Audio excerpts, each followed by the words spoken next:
ليه كلهم هم معاه؟ لان هم اصلا من النظام القديم اللي هو النظام الفاسد.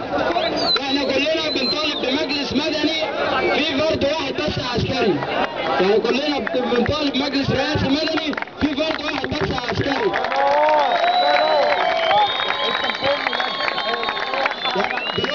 دلوقتي مشير طنطاوي اتهمنا دلوقتي وامر باعتقالنا بتهمه الخيانه العظمى.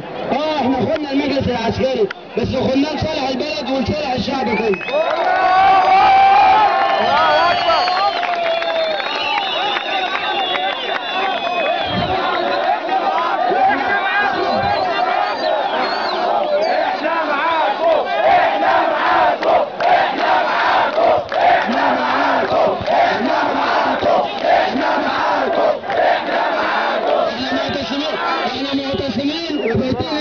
لحد ما حاجه من الاثنين تحصل، يا اما نموت شهداء في نفس الميدان ده، لان الشهداء كلهم اللي ماتوا مش احسن منا عشان هو يموت شهيد وانا ما اموتش شهيد.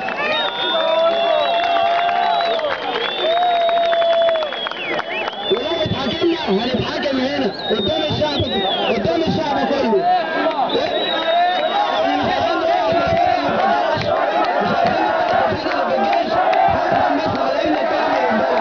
لكن احنا بنتحدى المشير طنطاوي نفسه ان هو جاي بيعمل مصر قدام الشعب كله وهنجيب له المستندات اللي فيها فساد الجيش.